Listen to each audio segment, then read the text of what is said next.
Bisakah kalian bayangkan sedang merayakan malam bareng teman-teman, lalu tiba-tiba kalian kehilangan kesadaran dan pingsan?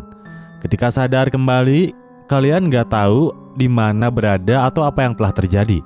Itulah kenyataan yang mengerikan yang dialami seorang pria muda dari Manchester yang menjadi korban salah satu predator berantai paling ngeri dalam sejarah. This is Reynard Sinaga as he wanted the world to see him. His social media accounts full of grinning photos of a student having fun. But Sinaga has many faces, and behind the mask lies the truth. A depraved monster said by prosecutors to be one of the most prolific rapists in the world. Kini, korban ini membagikan kisah mengejutkannya tentang bagaimana dia bertahan dari pertemuan mengerikan dengan predator ini. Bagaimana dia akhirnya mengetahui kebenaran tentang apa yang sebenarnya terjadi pada dirinya. Mari kita terus simak kisah ini lebih dalam. Namun sebelum mengupas kasus ini lebih lanjut, jangan lupa dukung channel ini untuk lebih cepat berkembang dengan cara like, subscribe, dan aktifkan tombol lonceng notifikasinya. Korban yang diidentifikasi hanya dengan nama depan Daniel memutuskan untuk speak up setelah mengalami kejadian mengerikan ini. Dia ingin dunia tahu bahwa bukan hanya perempuan yang bisa menjadi korban kekerasan tekstual, banyak laki-laki juga mengalaminya. Tapi bagi mereka, lebih sulit untuk bicara terbuka tentang pengalaman itu. Nah, ketika Daniel memutuskan untuk menceritakan kisahnya, banyak orang yang menyarankannya agar menyembunyikan wajahnya supaya tidak dikenali. Namun dia menolak dengan mengatakan bahwa dia nggak punya alasan untuk merasa malu. Daniel memulai kisahnya dengan menceritakan malam saat dia bertemu dengan salah satu predator paling terkenal dalam sejarah. Awalnya malam itu terasa menyenangkan. Dia sedang merayakan ulang tahunnya, menikmati malam bareng teman-teman, berbagi makanan, dan menyesap koktail. Manchester's just buzzing. It was new, it was different. When everyone finishes work, everyone goes out. I felt like it was a mini London. Yeah, I loved it. Setelah beberapa saat tiba waktunya untuk pulang. Teman-teman Daniel menunggu taksi di luar sementara dia harus pergi ke toilet sebentar. Dia pun menyelinap ke sebuah gang di belakang, namun hanya dalam hitungan detik semuanya menjadi gelap. Saat berikutnya Daniel sadar, dia terbangun di sebuah sofa yang bukan miliknya. Dia tidak memiliki ingatan tentang apa yang terjadi setelah dia masuk ke gang itu, seolah-olah sisa malamnya telah terhapus begitu saja. I just sort of went up an alleyway. And that's it. Like, I don't remember anything after that. I was on a couch when I woke up, fully dressed. I just sort of opened my eyes and I felt groggy. I didn't feel right. But I thought, this is like a hangover and you don't know what's happened. I just laid there for 5 or 10 minutes trying to piece it together. Could not remember anything. Namun Daniel segera menyadari bahwa ini bukan sekadar mabuk biasa akibat perayaan malam sebelumnya. Ada sesuatu yang jauh lebih gelap dan mengerikan terjadi. Saat mencoba memahami situasi dan mencari tahu di mana dia berada, dia melihat seseorang berjalan keluar dari ruangan. Dia tidak tahu apakah itu salah satu dari temannya atau orang asing. Satu hal yang ia yakini adalah bahwa tempat ini asing baginya dan dia mungkin dalam bahaya. Dengan sisa tenaga yang ada, Daniel berdiri dan segera berlari keluar secepat mungkin. Daniel berharap pasangannya atau teman-temannya bisa mengisi kekosongan ingatannya, memberitahunya apa yang terjadi dan bagaimana dia berada di apartemen asing itu. Namun saat tiba di rumah, dia justru menemukan bahwa mereka sama bingungnya dengannya. Mereka mengatakan bahwa dia tiba-tiba menghilang tanpa jejak, membuat semua orang panik dan khawatir. And then, I got home and he said, "Where have you been?" And I've been calling the hospitals and worried sick. And what happened? How did you just go? Like, obviously he accused me of where have you been? Who have you been with? And I knew I hadn't done anything like that. I knew that wasn't in me, but I couldn't explain where I'd been. Daniel masih merasa bingung dan linglung. Untuk pertama kalinya, dia mulai curiga bahwa dia mungkin telah dibius saat keluar malam sebelumnya. Apakah mungkin seseorang telah memasukkan sesuatu ke dalam minumannya? Meskipun dia curiga ada yang mencoba memanfaatkannya, Daniel tidak berpikir untuk menghubungi polisi, lagi pula dia tidak punya bukti. Namun pada tahun 2017, sebuah berita besar mengejutkan di masyarakat di Greater Manchester. Seorang mahasiswa bernama Reinhard Sinaga telah ditangkap dan kejahatan yang dituduhkan padanya sungguh mengejutkan. Polisi mengklaim bahwa mereka menemukan bukti di perangkat elektronik milik Reinhard dan yang menghubungkannya dengan lebih dari 200 korban kekerasan tekstual. Angka ini terbilang mengejutkan, bagaimana mungkin satu orang bisa menyakiti begitu banyak orang dan lolos selama ini. Yang lebih mengerikan lagi, Reinhard merekam tindakan kejinya menggunakan kamera, lalu menyimpan rekaman itu di komputer dan perangkat lainnya agar bisa ditonton kembali. Dalam banyak kasus, korbannya dibius hingga tidak sadar bahwa mereka sedang diserang. Bagi Daniel, kenyataan ini menjadi lebih menakutkan ketika polisi datang ke rumahnya untuk bicara tentang Reinhard. Mereka mencurigai bahwa Daniel bisa saja menjadi salah satu korbannya tanpa menyadarinya. Awalnya Daniel menanggapi itu mustahil hingga dia melihat tatapan salah satu petugas polisi wanita. Saat itu dia menyadari bahwa petugas tersebut mengenalinya dari bukti rekaman yang ditemukan di perangkat milik Reinhard. Saat itulah kenyataan pahit mulai terungkap. Malam ketika dia terbangun dalam keadaan bingung di apartemen asing, ternyata adalah malam ketika dia menjadi korban si Reinhard ini. Reinhard telah membiusnya, membawanya ke apartemennya, memperkaosnya, dan bahkan mengambil foto-foto dirinya dalam keadaan tidak sadar. The police turned up. I could see the way she looked at me, that she recognised me.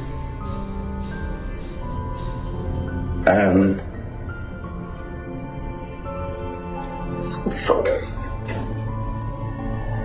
Awalnya Daniel tidak ingin percaya bahwa dia adalah salah satu dari lebih dari 200 korban si Sinaga ini. Namun polisi memiliki bukti yang tak terbantahkan. Mereka menunjukkan foto-foto yang ditemukan di ponsel Reinhard. Salah satunya adalah foto lengan Daniel yang menunjukkan tato unik miliknya.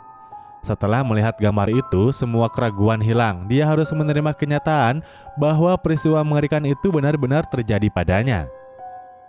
Daniel menggambarkan perasaan mual dan jijik yang dia rasakan ketika melihat dirinya sendiri dalam keadaan sangat rentan di foto-foto itu. Dia bahkan mengatakan bahwa dalam beberapa foto, dia terlihat begitu diam dan tak berdaya hingga tampak seperti orang yang sudah mokat. So one of the photos I said, I don't think that's me, you know. And then I looked again and it's just horrible to see yourself that vulnerable on photos that someone else has taken, and you know, and you can see I'm comatose.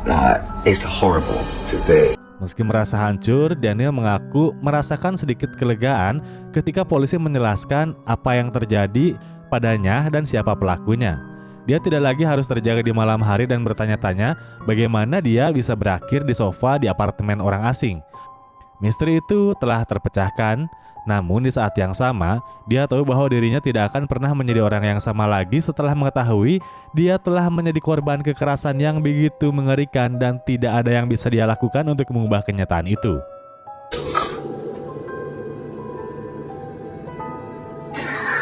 I so wish I wouldn't have happened. Dengan dukungan keluarga dan teman-temannya, Daniel berusaha membangun kembali hidupnya setelah tahu apa yang terjadi padanya.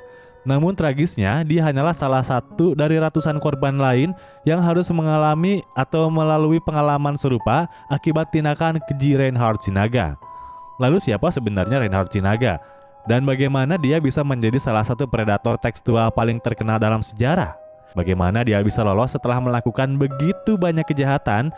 Dan apakah dia akhirnya akan menghadapi keadilan atas perbuatannya terhadap Daniel dan korban lainnya?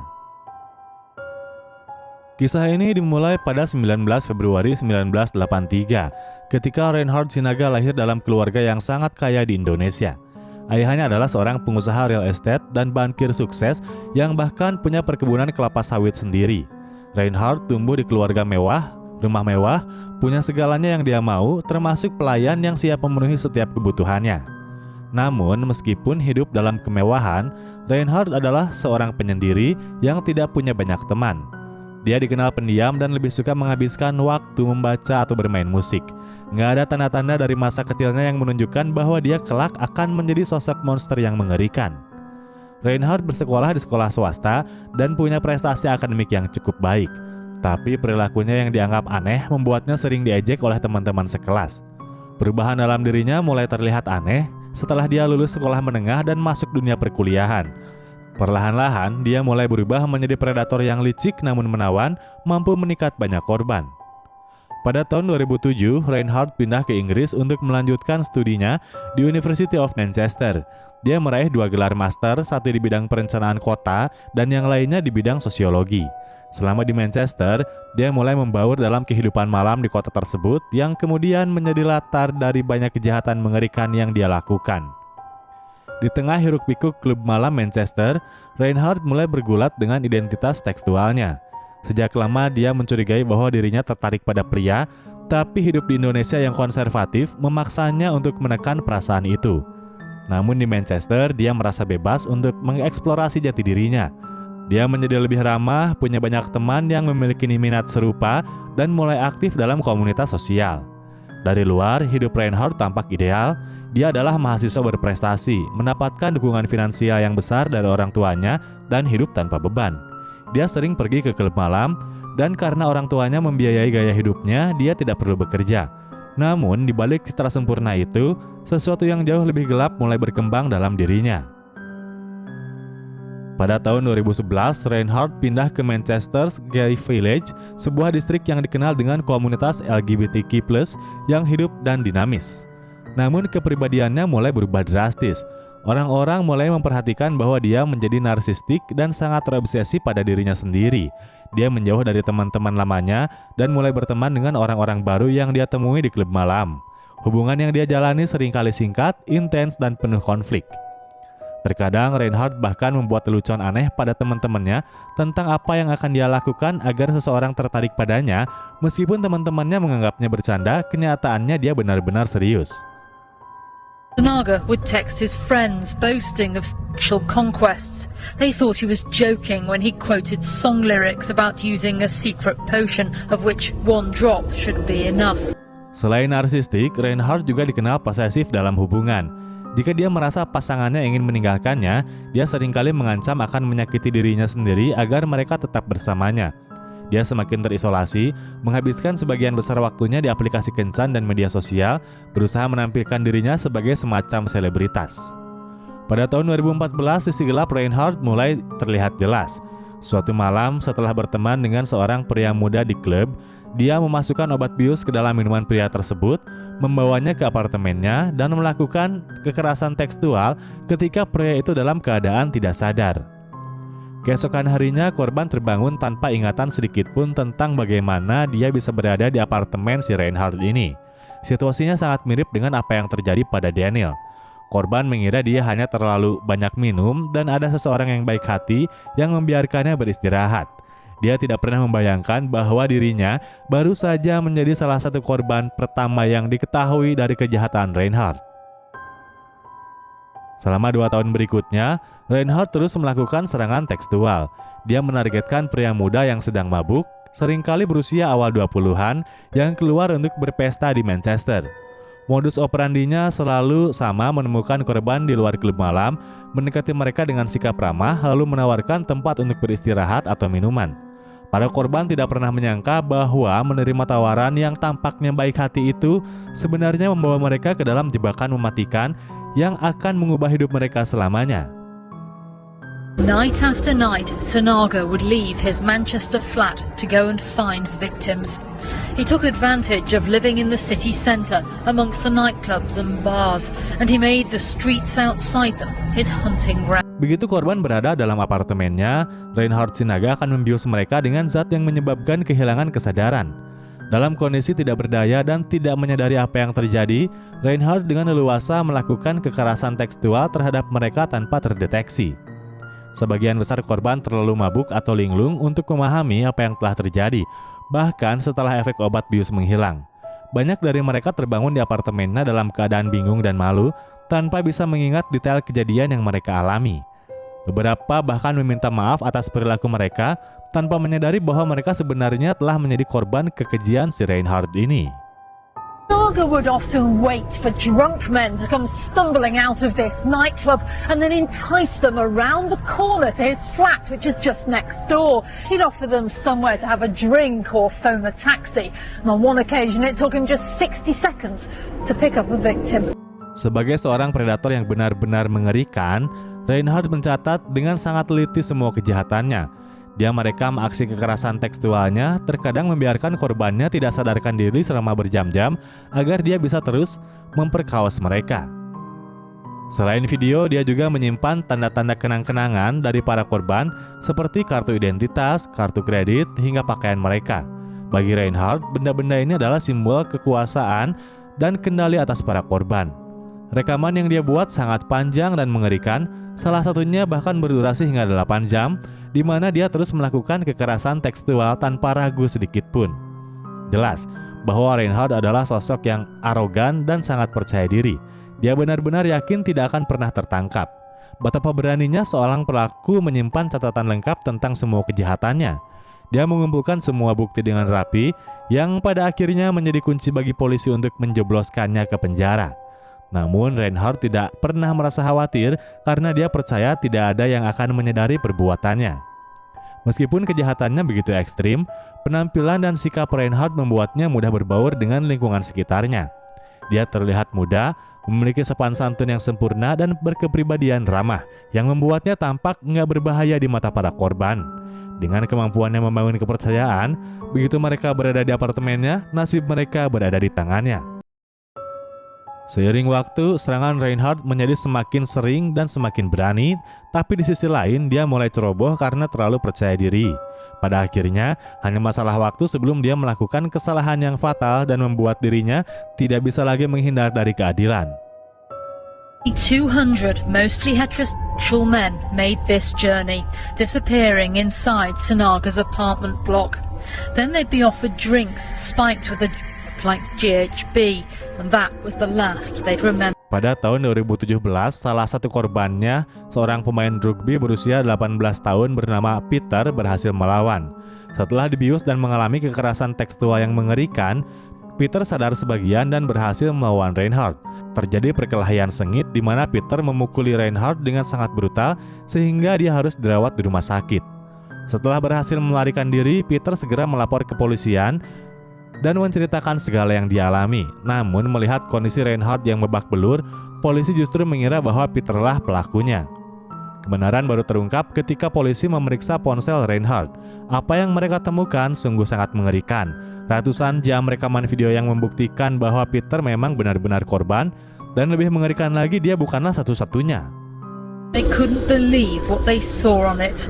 The rapist had filmed each of his attacks. They found hundreds of hours of. Saat menggeledah apartemennya, polisi menemukan ratusan video, foto, dan barang-barang milik korban yang disimpan sebagai trofi. Tercatat lebih dari 800 video yang direkam selama 2,5 tahun. Penyelidikan mengungkap bahwa kejahatan Reinhardt berlangsung antara 2015 hingga 2017, dengan setidaknya 26 korban yang teridentifikasi, meskipun diyakini jumlah korban sesungguhnya jauh lebih banyak dan banyak di antara mereka tidak pernah melapor. Beberapa korban bahkan mengalami pelecehan berulang kali tanpa menyadarinya, hingga polisi menunjukkan bukti rekaman dan mengungkap kebenaran mengerikan yang mereka alami. As far as the judicial process, probably anywhere in the world is concerned, he's probably the most prolific rapist that's come through the courts. In the world? I would say in the world, certainly in the British courts. Meskipun bukti sangat jelas, Reinhardt Sinaga bersikeras mengaku tidak bersalah atas semua tuduhan yang dijatuhkan padanya. Ini menjadi penderitaan tambahan bagi para korban karena mereka harus menyaksikan rekaman kekerasan terhadap diri mereka diputar di hadapan juri dan di ruang sidang. Dibutuhkan 4 persidangan terpisah untuk mencapai putusan akhir. Selama persidangan, gereja yang pernah dihadiri Reinhardt, sebuah kongregasi liberal dari gereja Inggris, memberikan referensi karakter untuk membelanya. Namun hal ini tidak cukup untuk meyakinkan siapapun bahwa dia nggak bersalah. Hampir sulit dipercaya bahwa seseorang yang mengaku beriman Kristen bisa melakukan kejahatan sekeji dan sejahat ini, ujar hakim yang memimpin salah satu persidangan Reinhardt. Pada akhir persidangan setempat, Reinhardt Sinaga akhirnya dinyatakan bersalah atas lebih dari 150 tuduhan kekerasan tekstual. Sayangnya, meskipun telah menemukan banyak bukti, polisi tidak pernah bisa mengidentifikasi semua korbannya. Kami percaya ada lebih dari 190 korban yang menjadi sasaran Reinhardt Sinaga dan sekitar 70 orang diantaranya hingga kini belum teridentifikasi, ungkap seorang penyidik. Atas kejahatannya, Reinhard Sinaga dijatuhi hukuman 88 hukuman penjara seumur hidup secara bersamaan dengan minimal 40 tahun masa tahanan sebelum dia berpeluang mengajukan pembebasan bersyarat. Namun banyak pihak percaya bahwa dia tidak pantas mendapatkan kebebasan seumur hidupnya. Oke, inilah akhir dari video kasus kali ini tentang Reinhard Sinaga yang pernah viral beberapa tahun ke belakang ya guys. Pertanyaannya, apakah dia punya korban juga di Indonesia selain Inggris? Bagaimana menurut kalian? Langsung saja tulis pendapat dan jawaban di kolom komentar. Oke, thank you buat kalian yang sudah nonton video ini sampai selesai. Jangan lupa dukung channel ini dengan cara like, subscribe, dan aktifkan tombol lonceng notifikasinya. Akhir kata, gue Eka, sampai jumpa di video selanjutnya.